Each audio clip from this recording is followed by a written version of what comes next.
much. Just $1, 25 cents, and the faith of a little girl.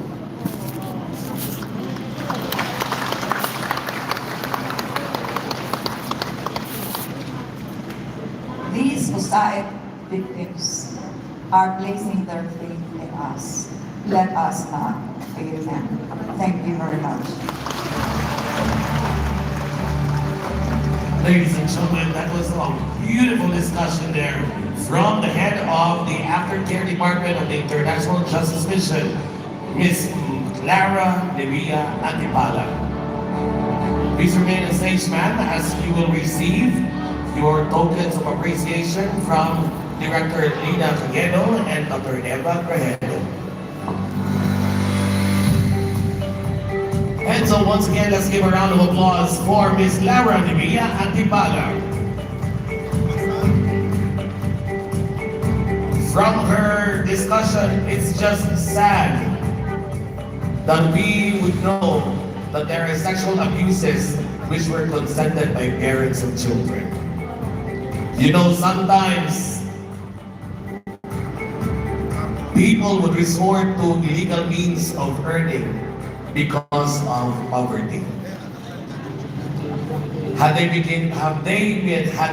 given a chance to earn more legally, they would not have wanted to do those things.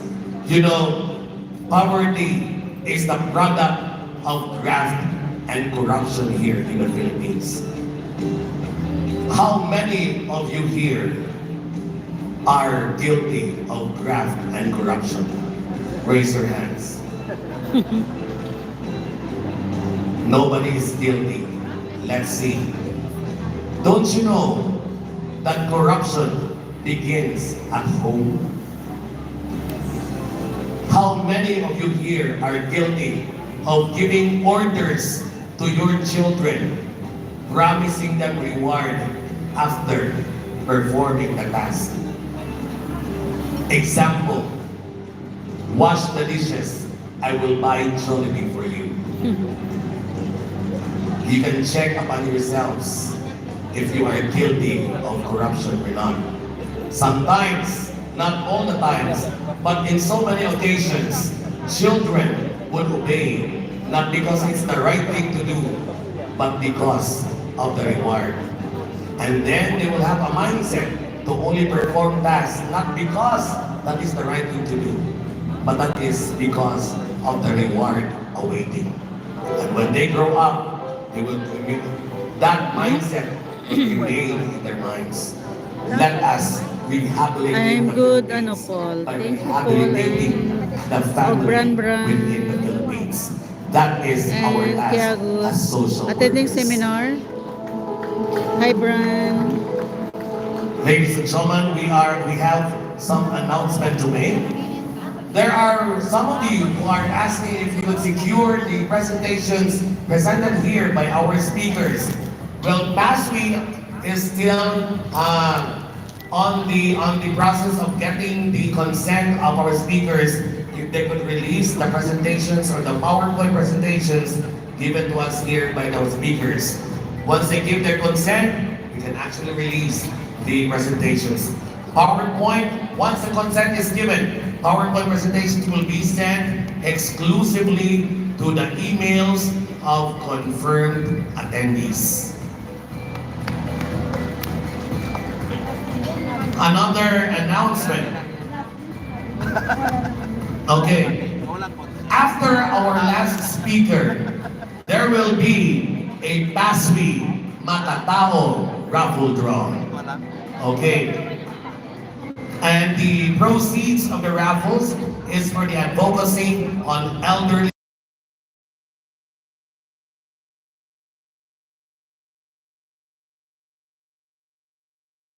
Look forward to, after our last speaker, we will have the PASWI Macatao raffle draw. Hello, Sir Tomaris. We have additional announcements. All candidates, please request your watchers to report to the voting precinct for the tallying activity. Only one watcher is allowed per candidate. Also, may we request, if we could request Honorable Eva Ginto to please oversee the continuing counting of the votes. Thank you very much. Okay.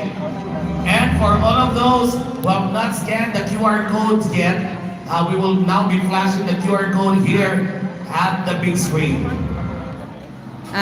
This is seminar for all the social workers. Sir Tom Harris. Okay. Hello, so beautiful Franceschi. Vote as to where we should be holding the 77th National Convention of PASWI.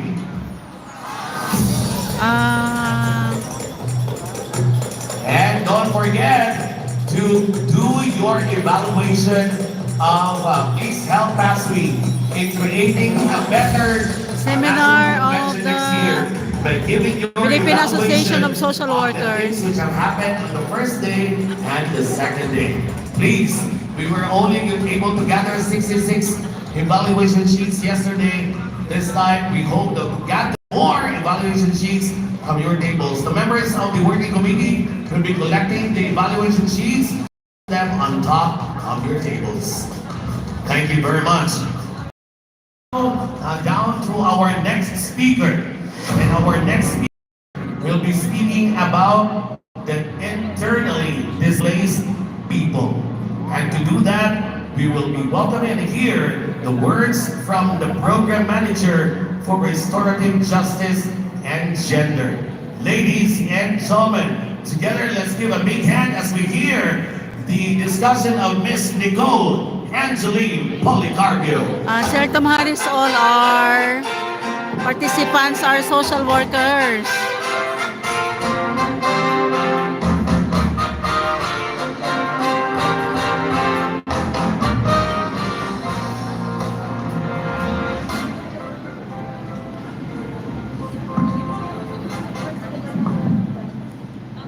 Good afternoon. Before I start, I would like to commend Ms. Antibala for her presentation.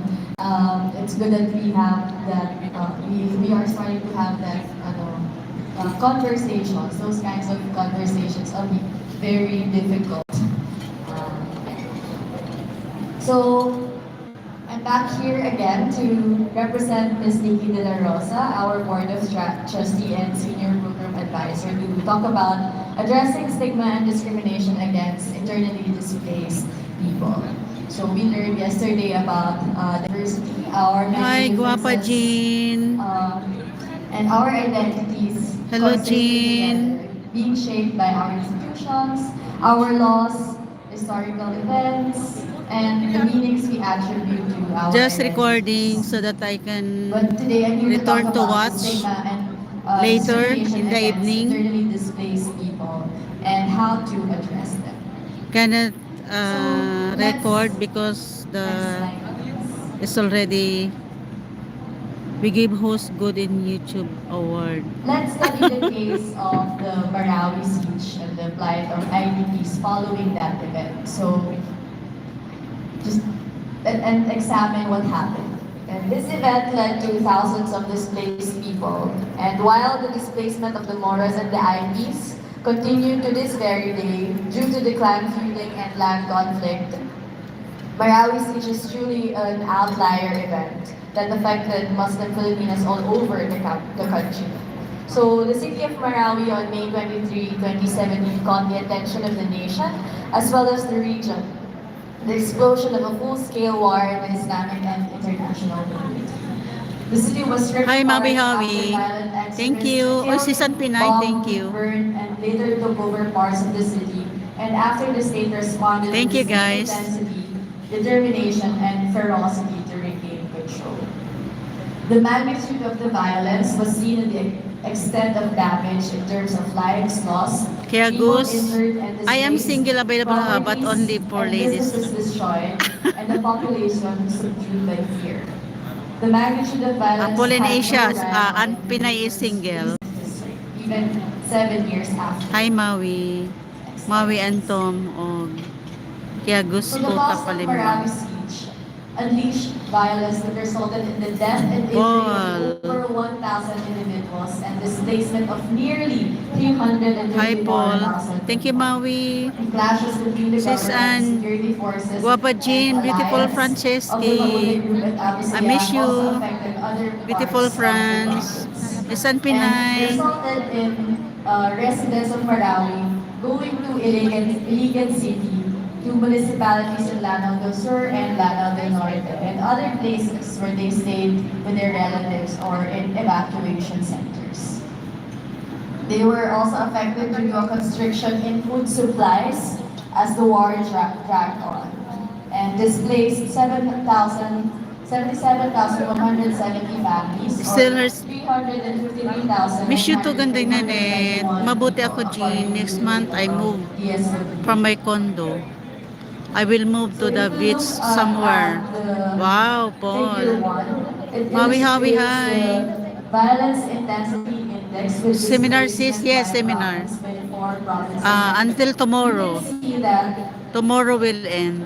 it started, the displacement levels was, it spiked up, especially during the 2017. Wow, Paul, that's great news. Next slide, Yes. please. Sana all come to Wawin, Paul. Lots of beach.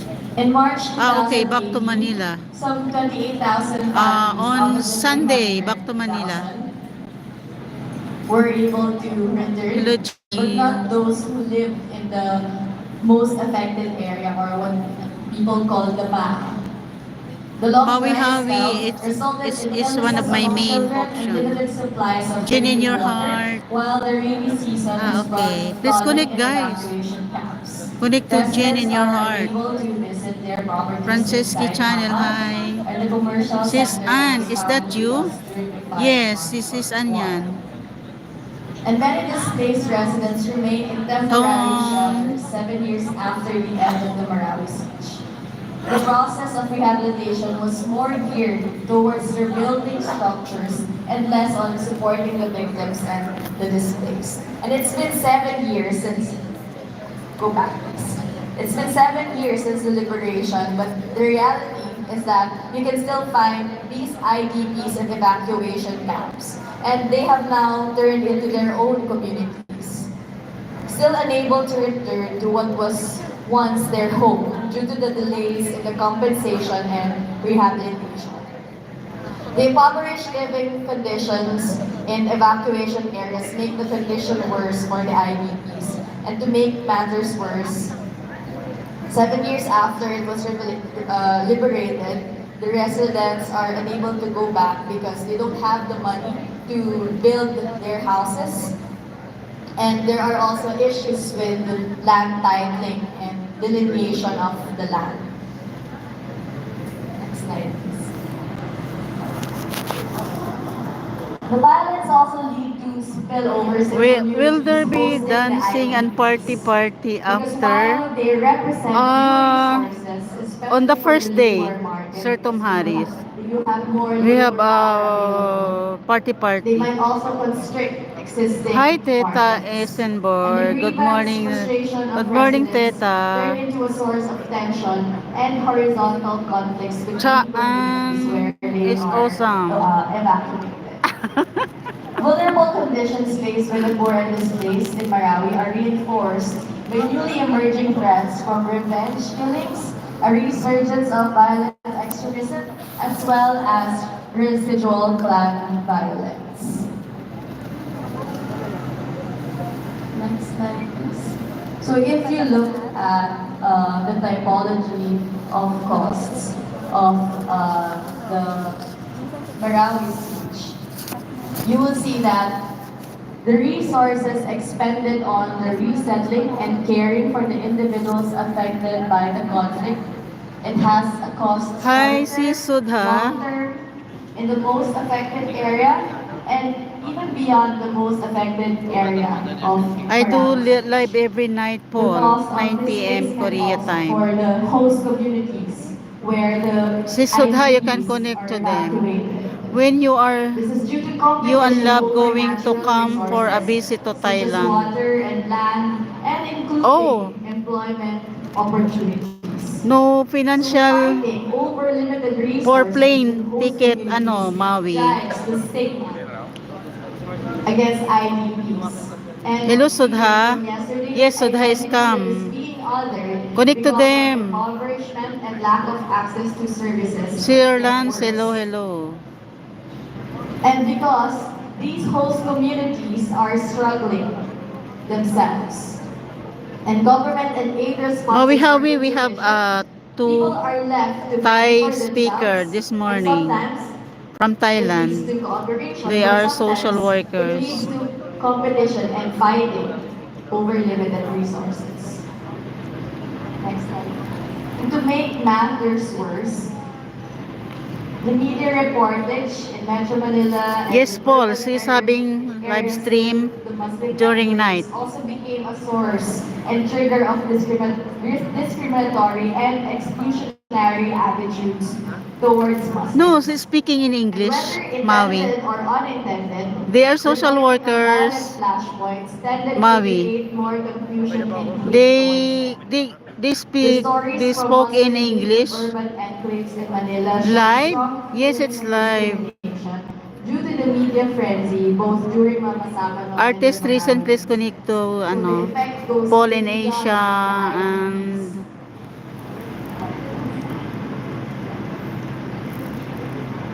And women and children are the most affected. According to Jane in United your States heart. Institute for Peace publication in 2022, women and girls suffer from deeply entrenched discrimination across the board that significantly Where are you disadvantages going, sis Anne? socioeconomic development and fuels social exclusion Chrissy in a Moma. Aloha, multi-generational Chrissy cycle. Moma. Women are more visible because of their hijab, and because of this, they are easy targets of discrimination and stigma. And it is very saddening to hear stories of women being forced not to wear hijab or express their No, faith it's and follow pencil. their customs just to avoid being stigmatized. This is pencil Next slide, for please. here.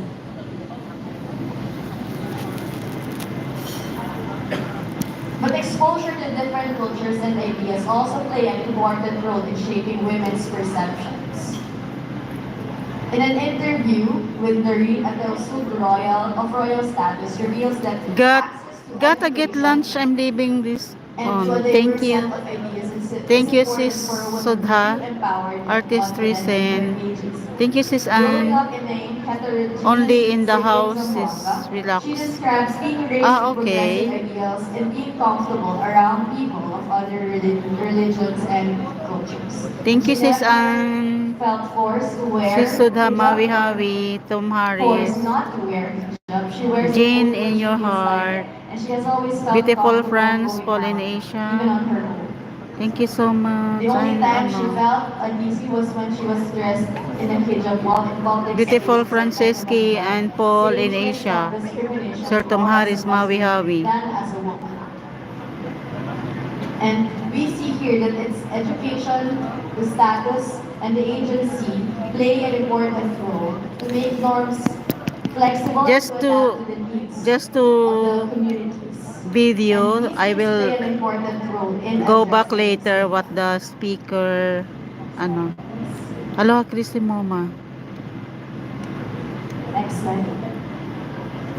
But additionally, clans also play an important I role will in addressing stigma and review later discrimination. this video. Clans are social I am having organizations that lunch too. safeguard their members' Sultana and political, almond bun. economic, and Wow. social cultural It's yummy, interests. The yummy. maratabat, or honor, and sipot, or shade, define the reciprocal relationship that controls interactions and demands adherence to clan institutions and standards. And recent clan practices have evolved to include protection even in displacement areas Lazy or to jot camps, down where clan customs continue to the regulate notes from the individual speaker. or family welfare So and just control. So video, clans can in fact protect just to record, IDPs from and then discrimination. later in the evening I will catch Next up. slide, please. This explains why refugees in evacuation centers are not spared from clan dynamics, that arise in internally displaced persons camps. It also explains why home-based evacuation is preferred, both as a function of awilan and the protection of plants. Did they give you good snacks in conference? Not good snacks. Ayan o. Ayan o. Plants are likewise governed by formidable strongmen who control the I whole don't plant like their plant, snack. and I these just, votes are channeled to candidates who are either clan coffee, members just or coffee. supported by the clan. Clan feuding are indispensable part of clan culture, and reciprocal obligation is a necessary aspect of participation in clan feuds during major political battles such as elections. Next slide, Not please. good, the snack. Studies have also found that the Sausage and collective bread. nature of many Bread cultures with sausage. makes revenge more The bread contagious is to very individuals hard. who are embedded into groups where members are predominantly motivated by social norms and I am obligations. having lunch These too. include loyalty and provision of Sultana and support in those almond in pa need yan. of social connection and security. Shame and stigma are the likely outcomes for those who defect Collectivism and and refuse to stigma. participate in the conflict, in the collective violence that revenge brings. And so Afternoon na pala dyan. the more Yes, collectivist communities it's are, the more likely that stigmatization 3:30 occurs in p.m. communities when people don't Almost 4 behave p.m. Sis according Ann. to the rules. And once again, we go back to the instrumentalization of identities in violent conflicts, or the use of identities to further violence against the other. It's becoming a key feature of political and social Nire-record manipulation. ko lang yung ano, yung An intensification better in the bring basis your of own discriminatory bag. attitudes and actions occur in heterogeneous cities and municipalities of Mindanao and This is my Muslim bag. enclaves in Metro Manila. Mm. So how then do we address stigma and discrimination against the IDPs? And part of the recasting requires shifting the institutional frameworks, 12:30 na both pala dyan, formal sis and Ann. informal, that could bring development and reduce violent Maaga pa conflict, pala. such as the use of traditional and hybrid rule systems that have worked to settle violent conflict at the local level. Pandesal, good for the lunch. Uy, Next slide, please. beautiful siya, Mel. Thank Urban you. violence will Thumbs up. continue to rise and Beautiful in its worst Franceski. forms, Mega love motivated shoutout. by Wow, cute. both Anong cute? ideological and Ay, yung bag criminal ko. reasons. From Wetzel and Vietnam. John have argued that urban violence can be explained by a combination of socioeconomic factors and Nice variations in bag. political institutional arrangements. So, From we cannot Vietnam. avoid that there will be clan From the feuding, market there will of be urban Vietnam. violence, and there will be more IDPs.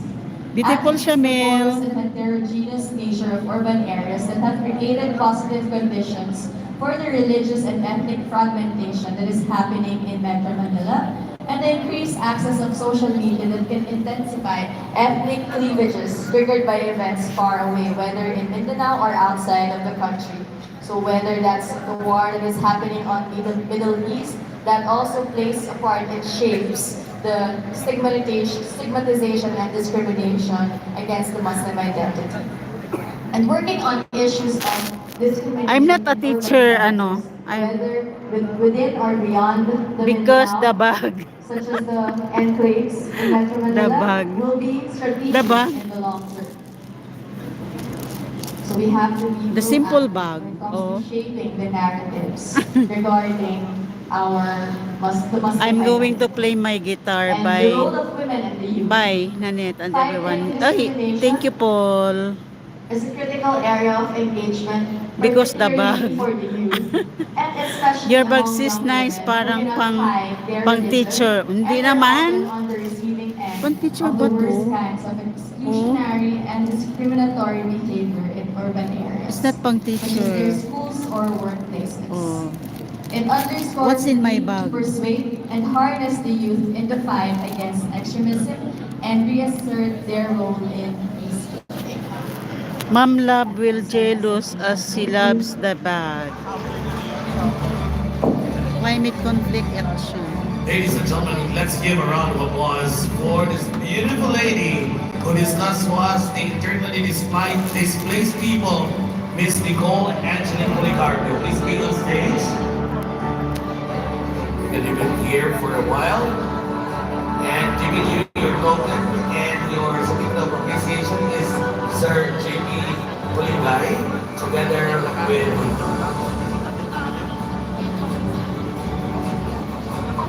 Dr. Lina again.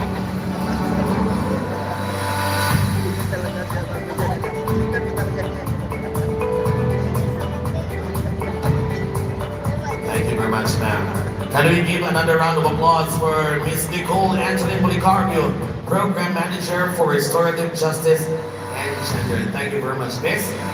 You know, these people who are internally displaced are just victims of discrimination. As social workers, let us always advocate to the grassroots level that we always see the differences, 3,000 our differences in our incapabilities as a way of helping and to complement, not a way to destroy and create conflict. We have an announcement. The meeting of the past week Mindanao chapter presidents or representatives of school heads you will have your meeting at the voting area after the session here at the ballroom. Thank you very much. This is a message from Mindanao Coordinator is Liway Calido. Please take note. Once again, the meeting of the past week Mindanao chapter presidents or representatives and school heads at the voting. You will have your meeting at the voting area after the sessions here this afternoon at the ballroom. Message from Mindanao Coordinator is Liway Calido. We're down. Don't forget that we have our raffle draw after the last speaker. In the meantime, let's transfer to another topic. Yes, 3,000 sis for social workers. That is the hanggang bukas pa, until tomorrow, the last day. Practice. And to do that, we will now welcome the RSW.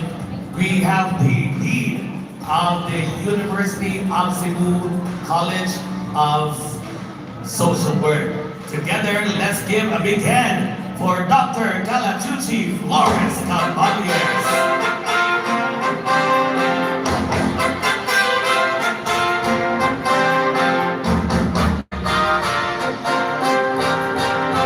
We meet again, ma'am. Good afternoon.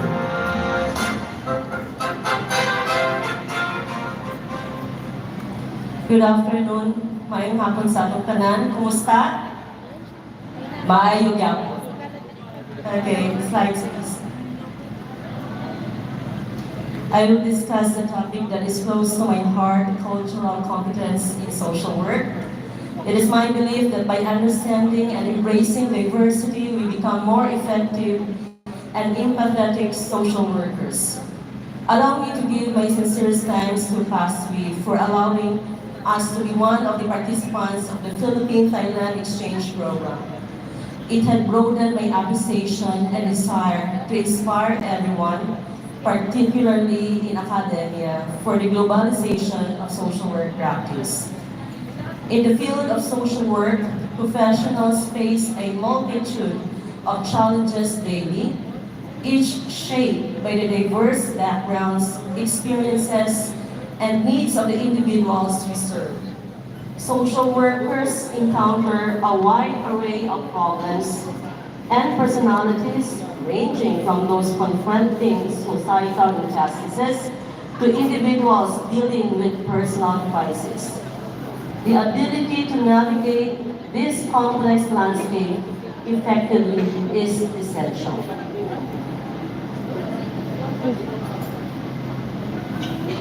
The importance of understanding culture for social workers has several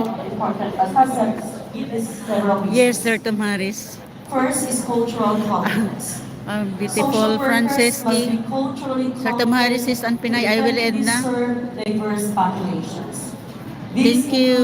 Recognizes our own biases Thank you so and much. understanding the values, The attendants beliefs, didn't know and they are practices streaming to the of world. different cultural groups. Cultural competence enhances communication and rapport with clients, leading to more effective interventions. The second one is client engagement. Awareness of cultural dynamics fosters better engagement with our clients, or we commonly call as the service users. For instance, understanding how culture influences Thank you, family dynamics, Sis Ann Pinay. decision-making process, and views Jean, in on your heart, thank non-seeking you. behavior Bye-bye. can help Hair social lang workers guwapa. tailor their approaches Ang magandang in a ko. way this resonates with our clients. The third one is trust building. Sir Tom Harris, thank Many you. clients may Beautiful have friends. experienced systemic Guapa discrimination Jean. or Sis Ann bias. Pinay, thank you. A social worker's understanding of cultural context can Mabihawi, help thank in you. building Sis Ann trust. Pinay. It shows Bye-bye, clients that everyone. their background is valued, which Bye-bye, encourage everyone. openness and cooperation. The fourth one is tailored interventions. Social work practices are not